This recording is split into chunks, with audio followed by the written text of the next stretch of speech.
right in the middle. So, yeah. Between that white bread Todd Lebo. Change the white balance on the cameras when he gets in. Hey, listen. My Polish-Scottish heritage does not bring a lot of skin pigment to the equation either. But Todd's even pastier than me, isn't he? Wow. He's going to be here tomorrow. It's racist.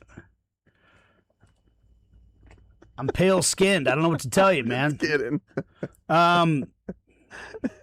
Although I read something incredible about Polish history yesterday that we might have to get into at some point.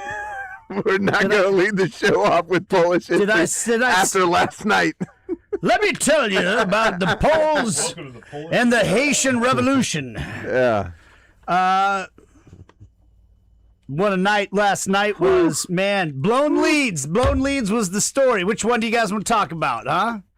Which blown lead do you want to cover?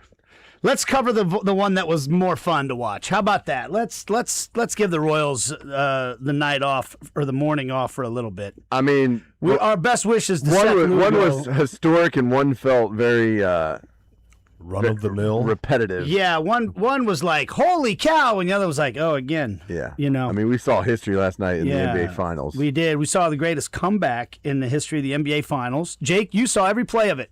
Every minute? Every minute.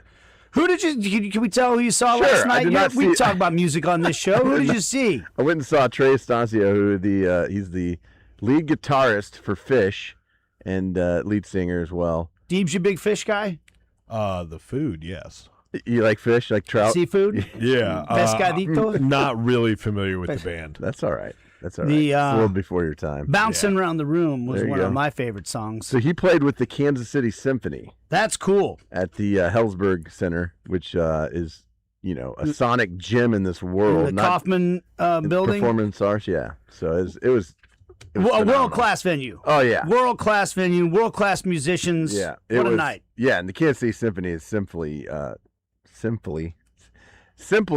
amazing. Dude, I took my wife to see them do the score while we watched Indiana Jones and the Last Crusade. I love when they do that stuff. Oh man, no, it was the first one. It was Raiders of the Lost Ark. It was awesome. Freaking awesome. I would go watch that 100 times. I mean, it was so good. Anyway, so you did that last night. Yep, I did. You walked out. Did you see the end where the game was over or what? So they had an intermission. And, so I'm in line to go to the bathroom, and I know a guy standing behind me, and he's like, the Knicks are getting pounded. I love it. Screw the Knicks. And I was like, well, how bad is it? He's like, they started the third quarter, and looks like they're down 25. And I was like, yeah, that game's probably over. I'm not missing. I'm like, well, I won't even have to really go back and watch that. That game's toast. And then I get out, and it's late. It's probably 11:15 when I got out of there, and I'm trying to get back to my car so I can get home and get to bed, and a father and a son are walking out, and this kid starts talking, OG had 33 points. Can you believe that? I'm like, why would you care that OG had 33 points when they probably got crushed unless you were a gambler? I was like, well, how bad the Knicks get beat? And he's like, no, man, OG had a tip-in. It's like, a tip-in to win the game? He's like, yeah, the Knicks won. And I was like, the guy's like, I bet New York's going crazy. And so I got to my car and I turned on Sports Radio 810, and they just started the post game with John Kestecher and that crew on ESPN Radio. So I got to listen to that for about 25 minutes on my ride home. So I got a lot of post game reaction, and it was pretty stunning. I mean, it was pretty stunning. And you heard Charles Barkley there. On the these Spurs are the worst team I've ever seen. Yeah, well, that was they blew it. As great of a comeback that was, that you need a collapse to happen. Yeah, there's two sides to the sword, right? I was at a function last night at a speaking engagement, and you were out talking?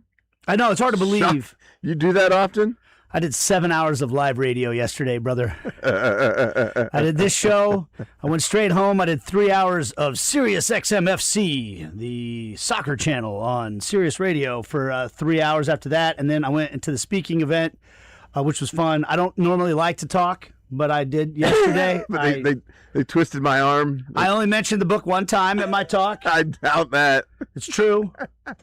It's true. I did get a new shipment of books in, though. Got a bunch out in my trunk. If anybody needs to buy a book, a copy, Perfect Pitch, How Kansas City Became the Heart of American Soccer, Land of the World Cup, I got some.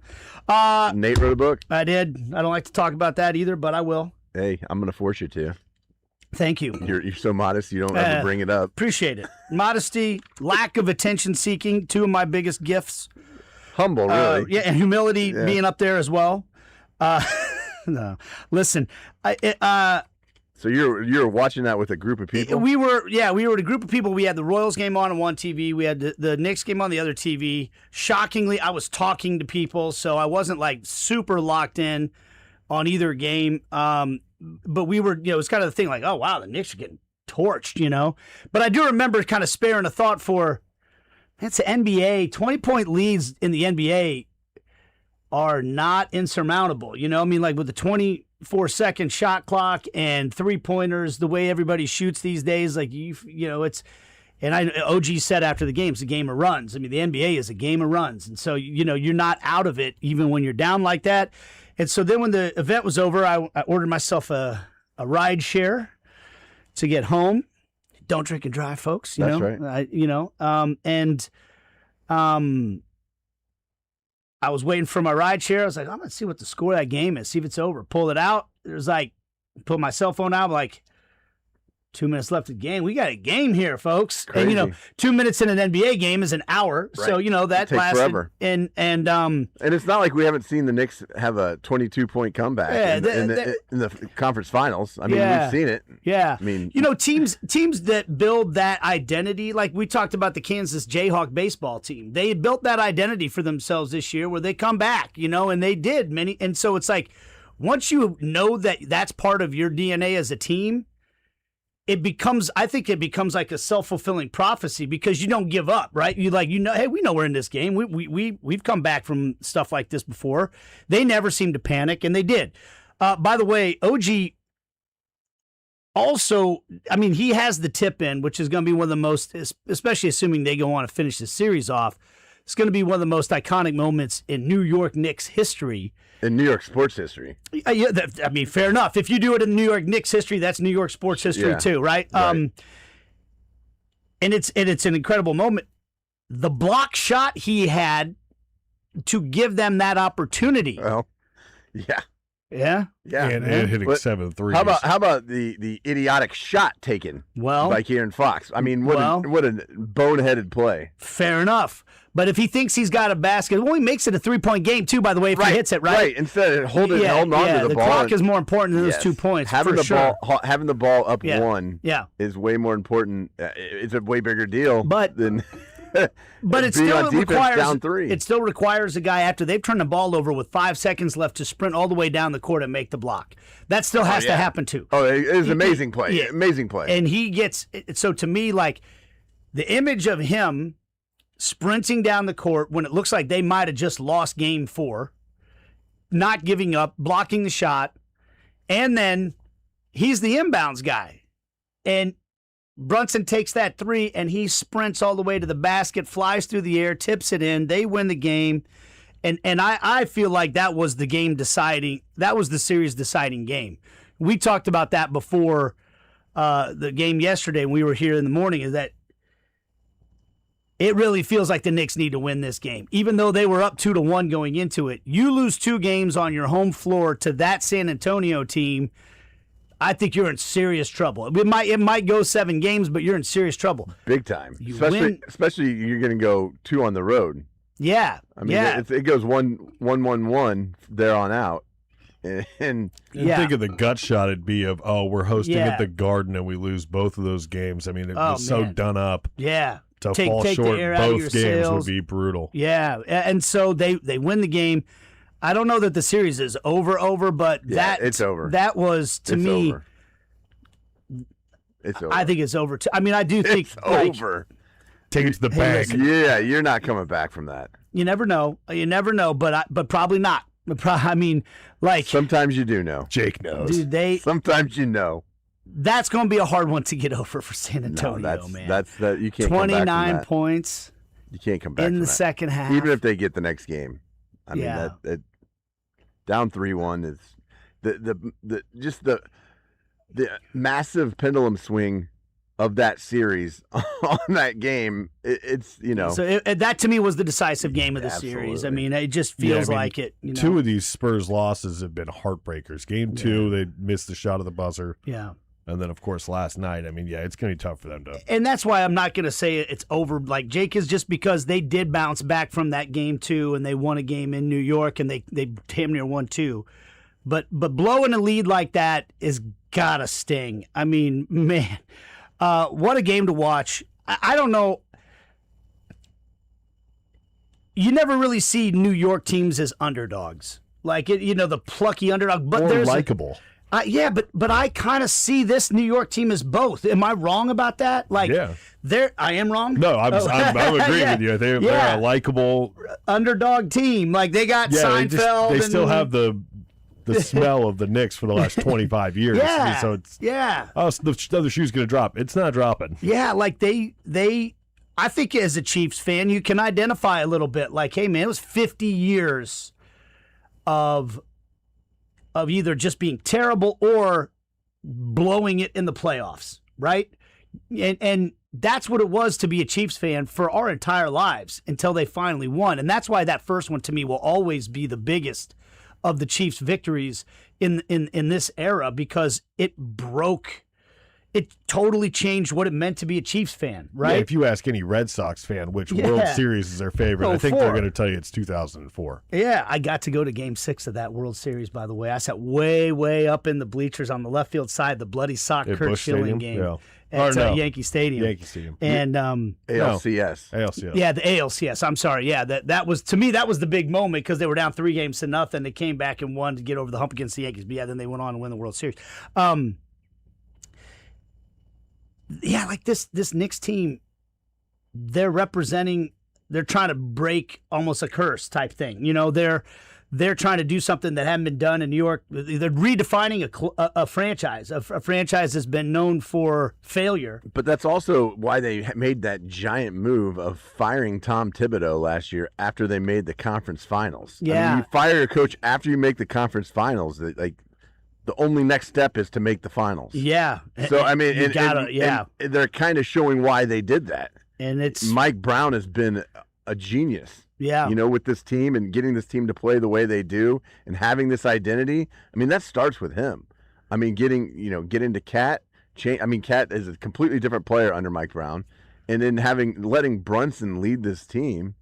Dude. He has been he's been phenomenal. That was the right button to push for the Knicks. You see Brunson hitting pull-up jump shots with a 7'4" dude in his face. It's like, how? I don't know how you practice that. How? A broom. I mean, he just Brunson is incredible, and his ability to know when to take over and when to facilitate.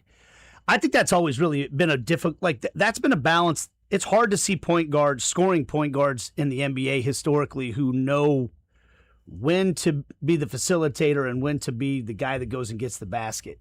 And he's just a great all-around player with an incredible basketball IQ, incredible mentality.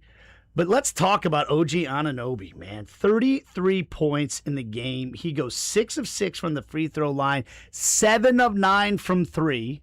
He has 4 rebounds in the game, 1 offensive rebound. The most important offensive rebound in the history of the New York Knicks franchise, maybe. Yeah, he picked a good time for one. Like that. What a moment. And by the way, I was thinking about this. We got the England national team here in town. You guys know he's from London, England? He was born in London, raised in Jefferson City, Missouri. I think he moved to Jefferson City when he was 6 years old. Went to Indiana briefly, and then the Toronto Raptors, and then the New York Knicks. What a journey that is. From London to Jeff City Mo. Yeah, Taylor's oldest time. You know, to Bloomington, Indiana, to up to Canada, to New York. You know, like what a story that is, man. To now to like the pantheon of New York Knicks legends. You know, I mean, just a really cool story and a really cool thing to watch. And here were his thoughts after he had that winning tip in. It feels cool. I mean, everyone's pretty excited. I'm excited too. I'm excited too. We're all excited. We're enjoying it right now, but we're just focused on the next game now. He's averaging almost 24 points this final. I mean, right now he's got to be the Finals MVP, right? That's exciting. I mean, if it's not him, it's Brunson, right? But, I mean, but when you make that play, right? You make that play, and you're having the series that he's having a phenomenal series. Yeah. I mean, he's putting himself on the map, man. Right. And I listened to his post game with Lisa Salters.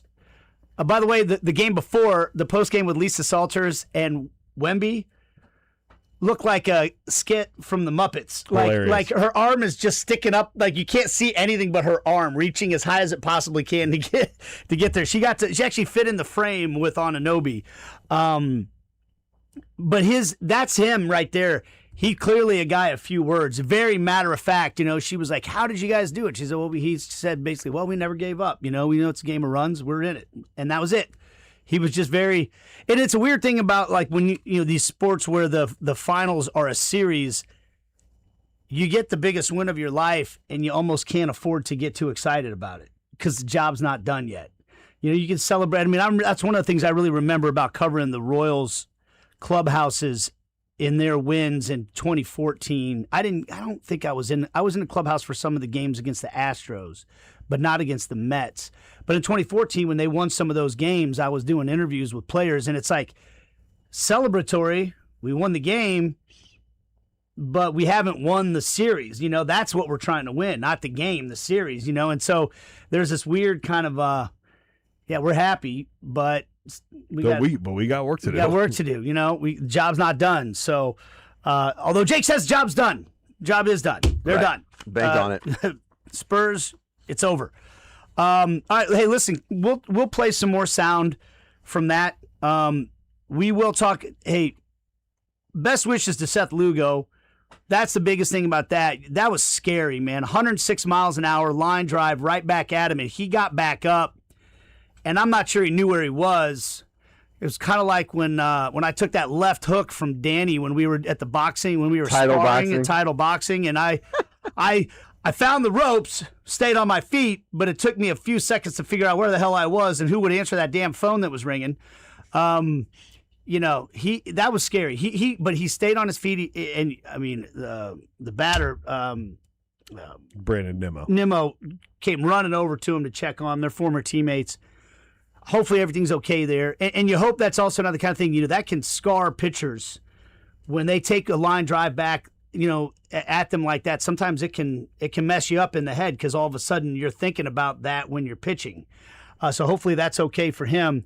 But once he left the game and the Royals were going to have to count on what was it going to be? 6 innings from their bull, 4, you know, 5 and a third, 17 outs, I believe. I mean, they were gonna need a lot from their bullpen. And you're just like, oh no, because we talked about this yesterday.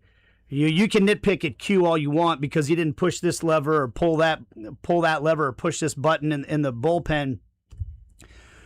When the majority of guys that you're calling on you can't trust. You're gonna push the wrong button a lot more often, and I mean, poor Urseg. He still doesn't. He got 1 out. You know, gives up 2 walks, a run. You know, Strom gives up 2 hits, and then Lang. You know, he had just gotten a save the day before. He gives up 2 hits, 2 runs, 2 walks. I mean, it's just the bullpen's not where they need it to be if they want to put together the kind of run that they need to get back in this, it looks like. So that was tough. We'll talk about that too. We got Buster Olney coming up at 7:05. We got Adam Kaplan at 7:30.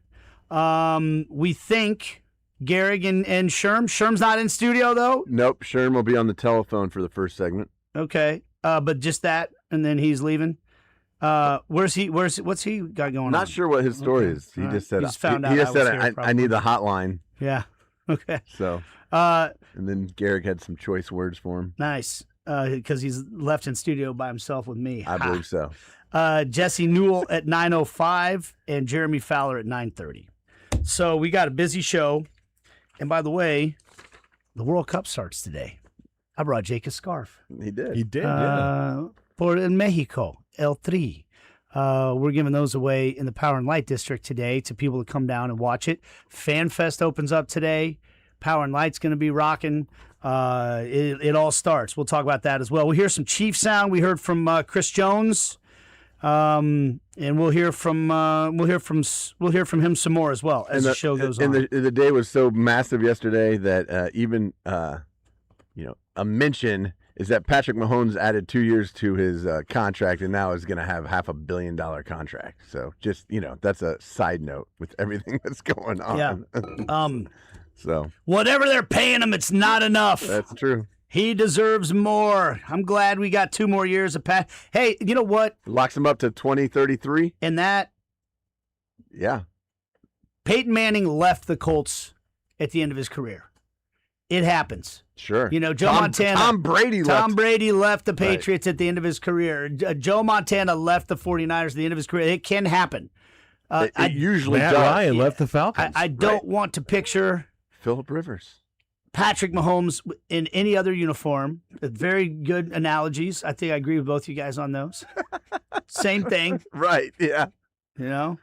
Right. Justin Fields left the Bears. Johnny Unitas left the Baltimore Colts. Yeah. Played with the Chargers for a season.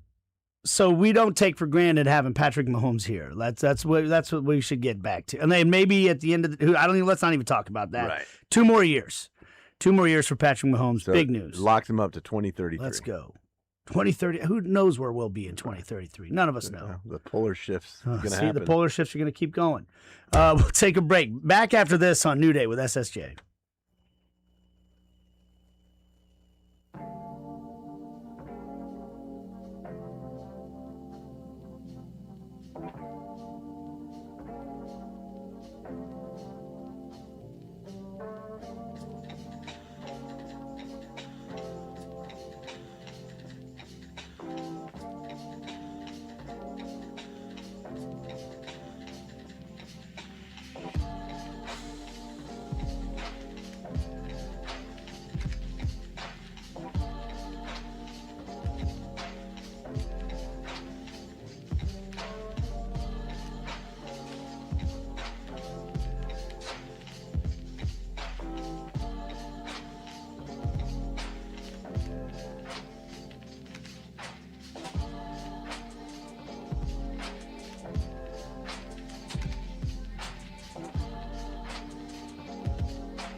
Who's this, Jake?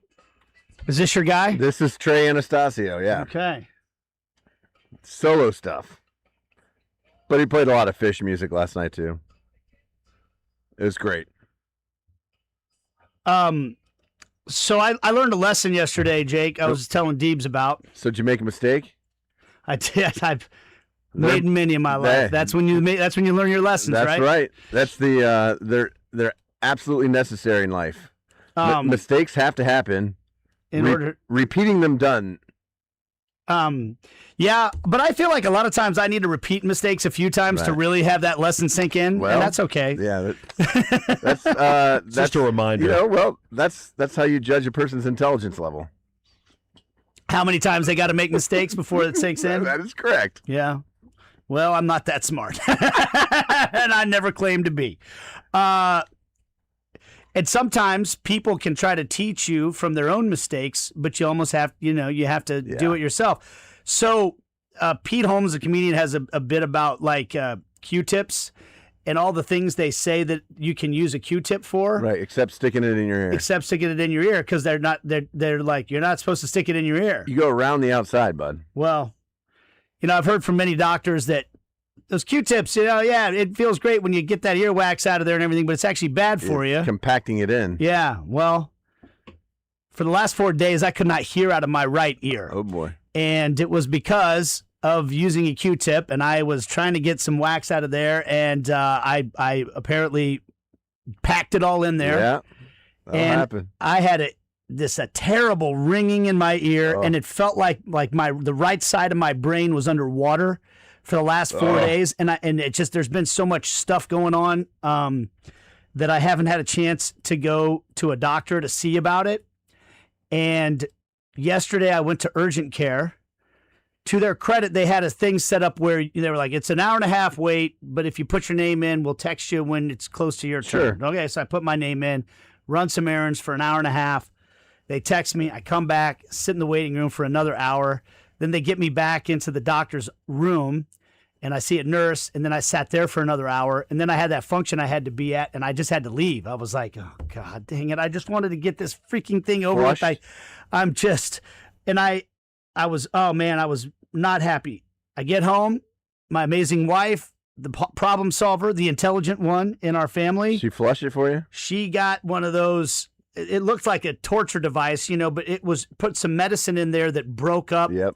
I showed Deebs. You hold a little dish next to your ear? Yeah, I had to hold the dish next to my ear, and she just went in there with that gun, and it was just like whoosh, whoosh, whoosh, and then boom, like this, like, oh man, it was intensely painful at the time, but like all of a sudden my ear opened back up, and then she pulls out about a pea-sized, disgusting looking thing of wax out of my ear, and I can hear again. And oh man, what a blessing! Oh, my don't wife take is it for granted. My wife is a blessing at so many levels. I mean, public service announcements: don't jam. So I'm yes, Q-tips in your ear. I'm telling you, I've learned my lesson. I've been told by many professionals: don't use the Q-tip. You can use it to clean the outside and around. But don't jam it in there. Don't get down in there. Yeah, that's not. They tell you not to do it for a reason. No insertion, Nate. And don't insert completely. I learned my lesson, so just thought I'd pass that along to everybody. Hey.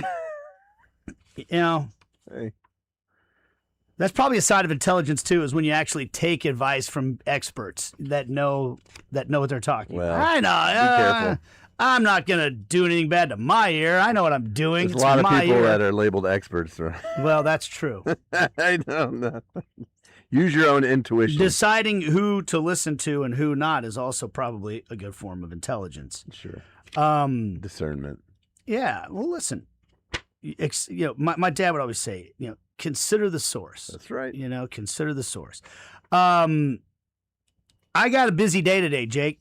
What you got going on? So after this amazing show that we're going to do for the next 3 hours and 15 minutes. That's right. Exactly. I'm going on. I'm going to do a little hit on the Fox affiliate in Chicago to talk about the World Cup starting, which isn't important to anybody here. Then I'm going to head to one of my favorite places in Kansas City, Nick and Jake's on 135th Street. Yeah, buddy. Matt Beasler and I are going to do a live taping of the Crossroads Soccer Show. And Kevin Timmons, first of all, just one of the best dudes ever. A perfect example of what makes Kansas City a special place. Yeah, he's great. Just a shining example of what makes Kansas City a special place. A guy that gives back to the community. Does a lot of good in this town. Does just helps make Kansas City a great place. Nick and Jake's is a great place. The food there is amazing. The customer service there, it's a neighborhood place where you feel it's one of those like Cheers lines where you feel like everybody knows your name when you go in there. And he loves soccer, although he says in the commercial, not as much as me. That's all right. It's not a contest. And he's a supporter of the game, and the World Cup starts today. And so if you're in the neighborhood, come out. You get to meet Matt Besler, another shining example of what makes Kansas City a great place. What a wonderful representative of Kansas City Matt Besler has been on the world stage, the only Kansan or Kansas Cityan to ever play in the World Cup. Started every game in Brazil, Deebs, in 2014, Matt Besler. This is kind of embarrassing. When I go to the airport like every week, right? So when I park in the parking garage there, when there was, do you remember when there was the bomb threat that happened and we weren't like, did you guys remember that a few months ago? I landed that day and we were not allowed to get our cars out of the parking garage because they had to spend like all day sweeping the parking garage.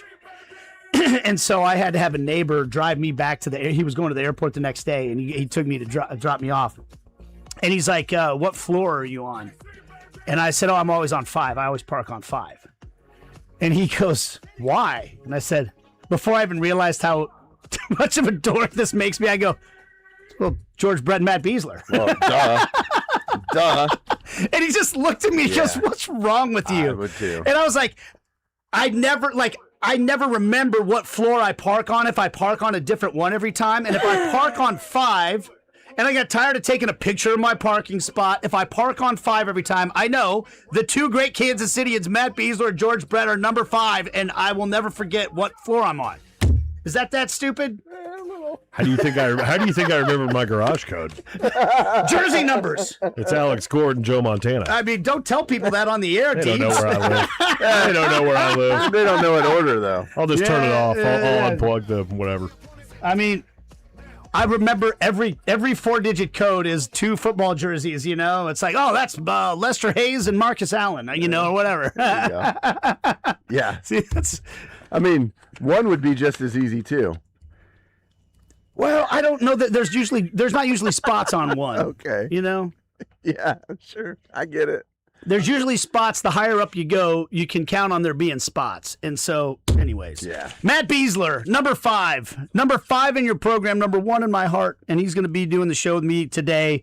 And he's going to he's armed with some big-time World Cup stories that he's going to tell. So come by and see us. After that, I'm driving down to the P&L where I'm helping the guys from Telemundo host the watch party for Mexico versus South Africa. I just gave Jake a scarf that I don't know how many people, the first people are going to get when they go there. There's going to be ones for the USA watch parties starting tomorrow as well. The one that Jake's got, of course, is in the tricolor of Mexico, the white, red, and green. So I'll be doing that. Then some of my buddies from Galazzo Network are coming to town, and I'm going to show them around a little bit. Chris Whittingham, Charlie Davies, Jimmy Conrad, former Kansas City Wizard. Tell Jimmy I said hello. They're coming down. I will for sure. You should come. You won't come hang out with us. I should know better. I got a lot going on today. A lot going on today. And by the way, Fan Fest is happening today too. And I'm going to just do this again. And I don't care. Look, it's my last day filling in on this show, so you just got to listen to what I have to say, damn it. I know there's a high probability if you're listening to this right now, you're going, enough with the World Cup. You know, I don't care. I'm not a soccer person. And I get all that. You do not have to be a soccer person to enjoy what's about to happen in this town over the next month and a half. In fact... Well, I have a microphone. Yeah, that's right. So you will listen to every damn word I have to say! Or change the channel, whichever thing you want to do. But I did this. if you're listening to this, there is a high probability that you love this town. And for good reason. This town is an amazing place. I will confess that growing up here, I saw in many ways this town as a place to escape from. I don't say that with pride, but that's how I saw it when I was a kid in many ways. I'm going to get out of here. I'm going to move to a big city on the East Coast or the West Coast and do all those things. And I didn't get to travel a lot growing up, so that all kind of just seemed like a fantasy that I would tell myself, but that's kind of how I saw it. The older I got, the more this job has afforded me to travel around this country and see all the amazing cities in this amazing country, and I love most of them, honestly. I wouldn't have gotten to see those places on my own dime, so I feel lucky that a job has afforded me the ability to do that. But I try to make the most of it. You guys see that. When I go to other cities, I try to see the city. I try to do something in the city, get to know people in that city, go to places I wouldn't normally go because I want to feel the experience of what those towns have to offer. And most of the cities in this country have something to offer, you know, but the more I traveled, the more I have come to love my hometown.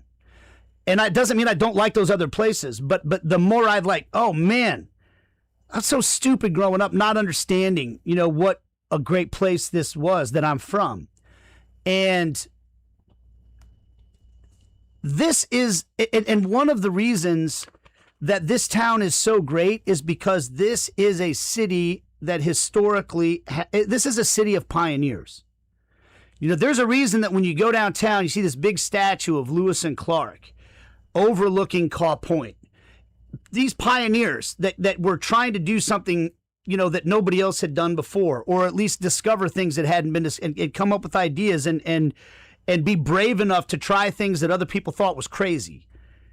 Onto Walt Disney, onto Rube Foster, the founder of the Negro Leagues, you know, onto to Lamar Hunt starting a football league and bringing the sport of soccer to America. Lamar Hunt, an absolute pioneer of world sports, a guy who's got the AFC Championship trophy named after him and the U.S. Open Cup, the oldest soccer tournament in the United States, are both named after him. Here, he's got a statue outside the stadium, right? To the people that started Populous, to the World War I Museum, which was the city itself deciding we're going to do something special to put ourselves on the map, to let people know that we in the Midwest are a special place and we're worthy of consideration. This endeavor, whether you're excited about it or not, is the latest example of pioneers in this town trying something that other people think is crazy. And usually in this town, when people do something like that, something special happens that the rest of the country looks at and goes, oh, damn, I didn't know that. Soccer was a failed enterprise in this country for decades. Multiple opportunities, multiple efforts, the NASL, the MISL, these leagues that people started to try to get it to work, and it never worked. And then when the guys that bought Sporting Kansas City bought it and built that stadium, that was the moment that soccer became a far-fetched idea in this country to an accepted reality in this country. Even if you don't like it now, there are 30 teams in a league here and the teams sell for $700 million plus. It's not going away, right? It's an accepted reality. There's a women's soccer team in this town now that's doing the same thing. And that world is here now because of those pioneers. And as a Kansas Citian, you get a chance to stick out your chest and embrace the people that are coming here and tell them about your history and let them know what an incredibly special place this is. And you get to learn about their incredibly special places. So get down to FanFest. Get down to the Power and Light District. Go out to the Sporting Kansas City events. Go to the ones at the KC Current. Go to the ones in Overland Park at Shawnee Mission Park. Go to be a part of this. Be a part of it, because these memories will last for the rest of your life and the city's going to change because of it. And we get to decide how much for the better it changes. So don't just sit, don't, even if this isn't your sport, that's not what it's about. It's about your town, and it's about embracing the biggest moment that this town's ever seen. And it starts today. I mean, the games aren't here till next week. But the tournament itself starts today. Have some fun with it. Get involved. That's my stump speech. We'll talk with Buster Olney next here on another thing that makes Kansas City great. Sports Radio 810 WHB.